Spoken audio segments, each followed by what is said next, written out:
time for our segment, my man. It is time for our highs and our lows. Lows. All right. As always, Let's do it. the more attractive gentleman goes first. So, Mr. Honorary Dude, let's go with your high. What's your high? It's already 59 minutes, so we might only do one. Maybe we'll try to, if we can go through them quickly, let's get a couple in. But what was your high? Right. Well, give me both your highs. Just give me two highs. What's your two highs? Okay. I am high right now on the Intercontinental title. All things IC title. We talked about it just a minute ago. We have two, you have Drew McIntyre competing for the IC title. Gunther has brought relevance back to the Intercontinental title. It is like, I'm excited for this match. I think Gunther, whatever people want to call him, but he has done everything for the IC title. And I think it's time that he drops it. And that's not a knock on him at all. I think it's actually a positive thing because Drew McIntyre is a perfect person for him to lose the title to. It keeps that title prestigious. It keeps that title relevant because Drew McIntyre is a former WWE champion. He wants to compete for the Intercontinental Championship. It's bringing that prestige back. And Gunther and the IC title will have done for Gunther what it was supposed to have, what it was made to do, and that's elevate, and that's move him up to the next sphere of his career, put him in the main event. I could see him having great matches with Cody Rhodes, a feud with Seth freaking Rollins. I could see him continuing the feud with Kevin Owens and Sami Zayn should they ever drop the tag team titles. Maybe he goes after Roman Reigns. There's also Brock Lesnar looming around. I mean, I think he could have a match with a mop and it would be fantastic. But yeah, for sure. But I think it's time that we see Gunther move up to the main event, keep the IC title prestigious, keep it illustrious, and keep it relevant by putting it on somebody like Drew McIntyre. And that's what it's made to do. That's what it was supposed to do. That the WWE, aka Vince McMahon, lost sight of that a few years ago, and the IC title was so irrelevant. But I'm loving everything that they're doing with the IC title right now. I agree. All right, you got one more? You want to throw one more and then I'll comment on both?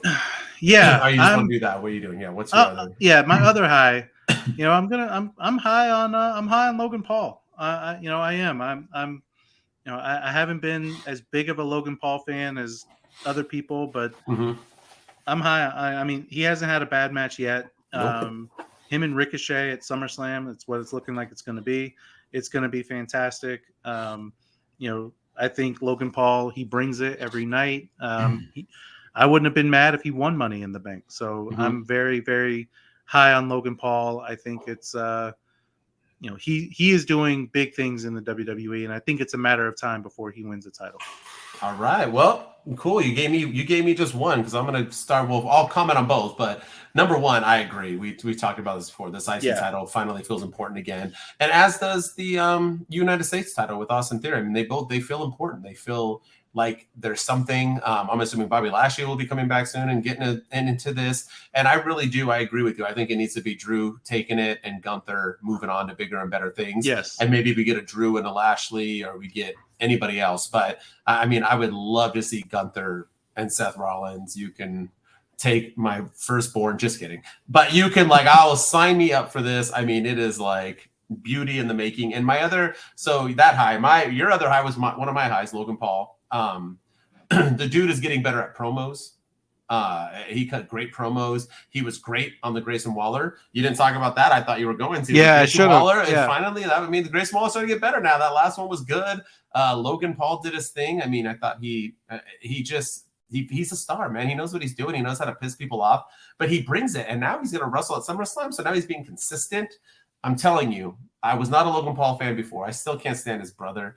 But the dude, I have to like and respect you when you're a part of something that I love so truly. And minus my family and friends, wrestling's like there, right? I mean, it's just that's how much I love wrestling, right? And so it's like for you to be a part of it and take it so seriously and just support it so much on podcasts and talk about it. I mean, I got to say, I got to give him his flowers. And my other one, I had so many things we talked about already, but I want to once again just talk about it. I thought one of the highs, honestly, was Roman getting pinned. I thought it was just not just because of the importance of it or if it was right or wrong, but the fact that it was just shocking. I honestly, I know you talked about it. And I think you predicted the Usos would win, and but it was still like, okay, it's got to be Solo then, right? Like the fact to see Roman get pinned and then get pinned clean was just unreal. It was like weird because it's wrestling, right? And when it happened, I was like literally like,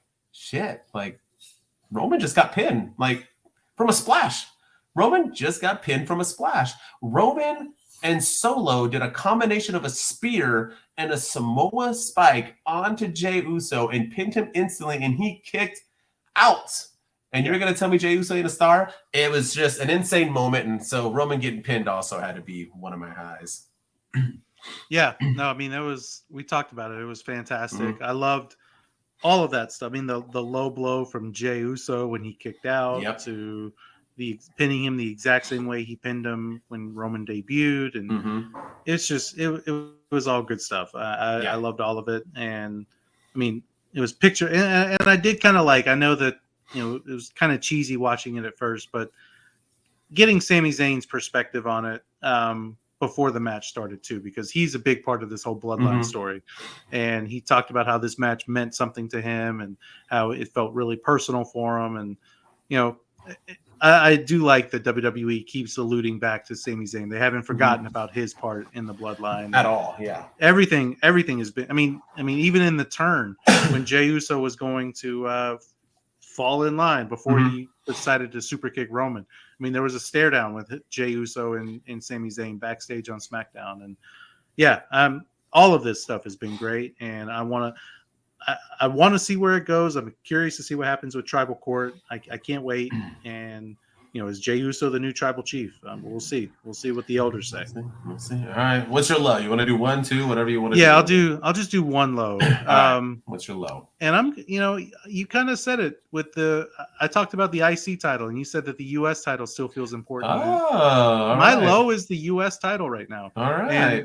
And my low is not Austin Theory. I know a few weeks ago I said Austin Theory is one of my highs, and I'm still loving Austin Theory, but he just doesn't, the US title to me doesn't feel as important as the IC title. And maybe that's because they rolled out the new World Heavyweight Championship, and so they got to put emphasis on that instead of giving Austin Theory his matches. But he wasn't on the card at Night of Champions. He wasn't on the card at Money in the Bank.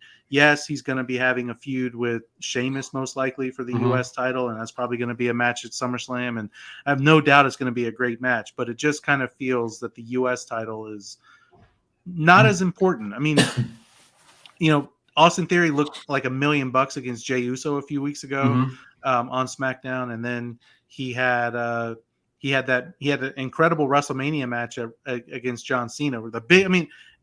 It's not an incredible match, but it was a big win for his career and an incredible moment for him to pin John Cena at WrestleMania. And it really hasn't done anything for him since. I mean, he's carrying the title around. He's opening up SmackDown, but he hasn't defended it really that much. I think maybe he defended it at Backlash, but he wasn't on the last 2 pay-per-views for WWE. So I'm starting to get a little concerned that while they're really doing a great job of elevating the IC title and elevating the importance and making that belt feel like it's wanted, Austin Theory really hasn't done anything since moving to SmackDown. I mean, Bobby Lashley is still lurking, but he hasn't done anything. Edge is there, but he hasn't really done anything. Is he?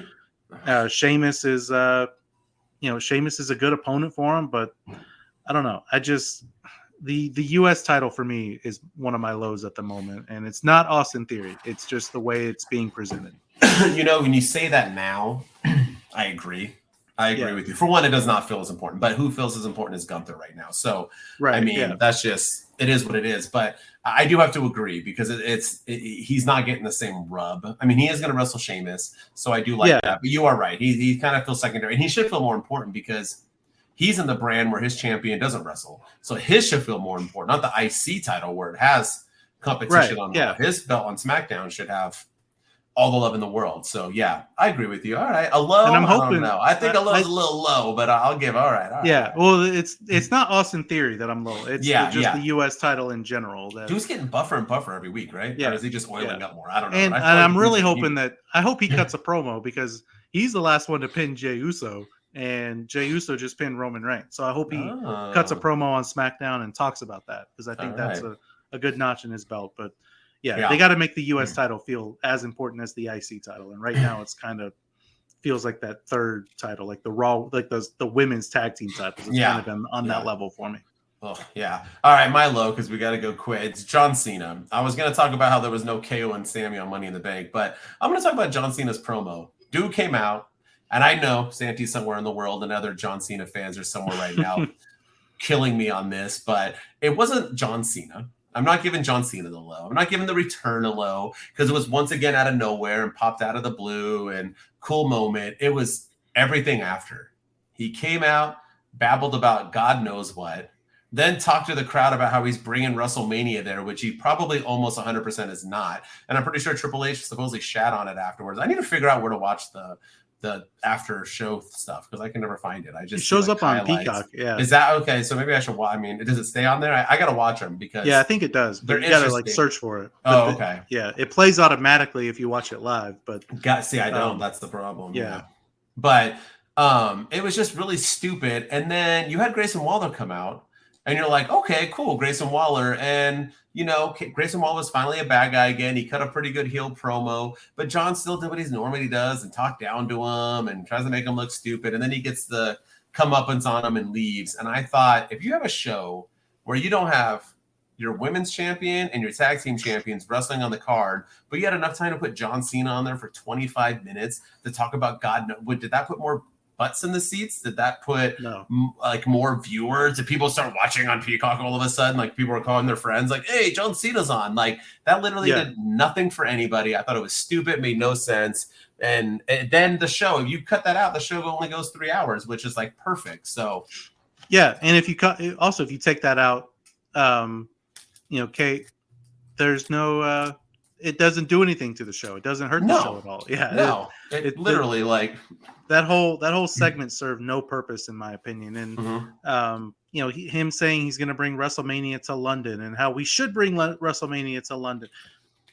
Follow it up with saying we are bringing WrestleMania to London. WrestleMania 41 will be in London. WrestleMania 42 will be whatever. But like, come out with it. Don't just tease them. And I get you want to build intrigue, but the fact that Triple H shat on it afterwards, it's like, okay, was this a Vince decision to send him out there? And he just go off the cuff. And then also it kind of made me wonder too, that was this a shot at AEW, because AEW is apparently selling out Wembley Stadium for their biggest event of the year. So we got to bring WWE to London to stick it to the competition and bring our biggest show of the year here. And I don't know. I'm probably looking too much into it, but that segment to me served no purpose. It made Grayson Waller. Yeah, he got to be a heel again, which cool.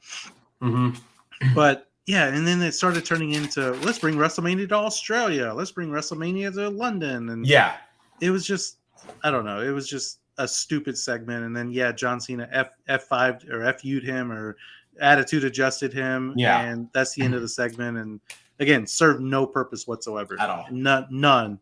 And it was stupid. Yawn. Great return. Surprise. Loved it. Cool.